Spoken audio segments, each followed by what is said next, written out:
আজকে আমার রেসিপি আম রুই। কাঁচা আম দিয়ে আমি রুই মাছের ঝোল বানিয়েছি। এই গরমে এরকম কাঁচা আম দিয়ে রুই মাছের ঝোল বানিয়ে দেখুন, খেতে কিন্তু ভীষণই ভালো লাগে। তাহলে আর দেরি না করে ঝটপট রেসিপিটা শুরু করা যাক। ভিডিওটি সম্পূর্ণ দেখুন ও চ্যানেলটি সাবস্ক্রাইব করে বেল আইকনটি প্রেস করুন, যাতে প্রতিটি ভিডিওর নোটিফিকেশন সবার প্রথমে আপনার কাছে যায়।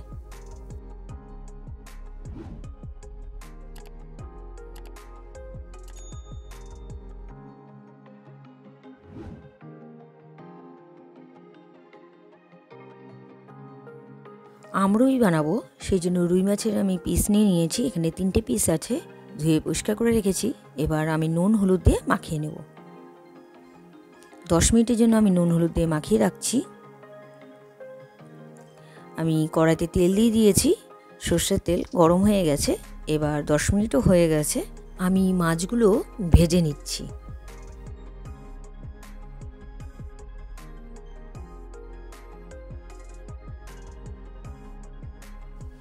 এক পাশটা ভেজে নেওয়া হয়ে গেছে, আমি এবার উল্টে দেব।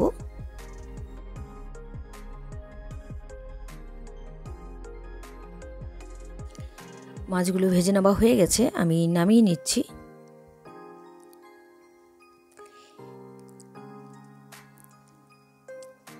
এবার ওই তেলেই আমি দিয়ে দিচ্ছি একটা শুকনো লঙ্কা আর সামান্য পরিমাণ 5 ফোড়ন। শুকনো লঙ্কা আর 5 ফোড়নের খুব সুন্দর একটা ফ্লেভার বেরিয়ে গেছে। এবার দিয়ে দেবো আমি আলু।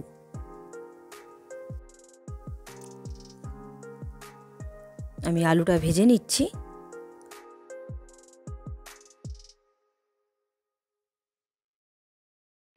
এবার আমি দিয়ে দিচ্ছি ধনে, জিরে আর এর মধ্যে আছে কাঁচা লঙ্কা বাটা। দিয়ে দিলাম জল, বাটি ধোয়া জল একটু দিয়ে দিলাম। এবার মশলাটাকে কিন্তু কষাতে হবে।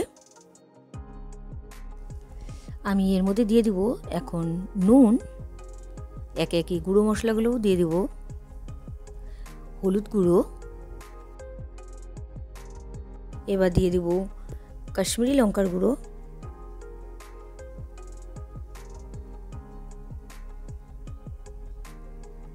মশলাটাকে ভালো করে কষাতে হবে।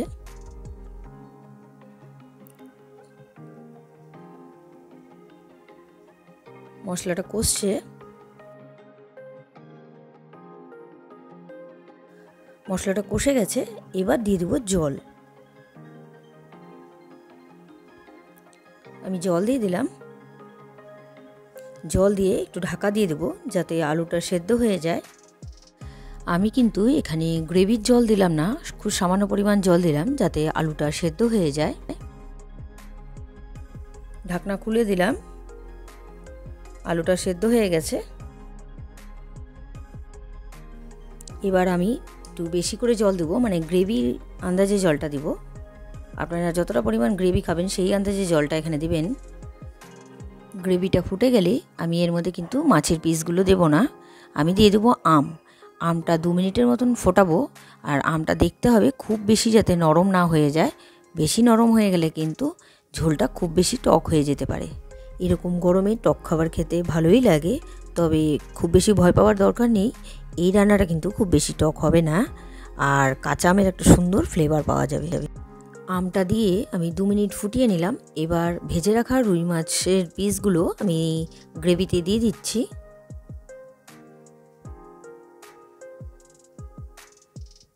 মাছের পিসগুলো দিয়ে খুব বেশি কুক করতে হবে না, একটু গ্রেভিটা শুকিয়ে গেলেই আমি নামিয়ে নেব। এবার দিয়ে দিচ্ছি কাঁচা পাকা লঙ্কা। ঝোলটা হয়ে গেছে, মাছের ঝোলটা রেডি, একটু কমে গেছে গ্রেভিটা।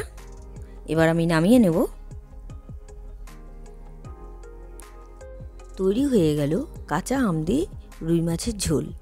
রেসিপিটা আপনাদের কেমন লাগলো অবশ্যই আমাকে কমেন্ট করে জানাবেন। রেসিপিটা যদি আপনাদের ভালো লেগে থাকে তাহলে ট্রাই করার অনুরোধ রইল। আর ভিডিওটা ভালো লাগলে like, comment, share and subscribe করতে ভুলবেন না। বাই।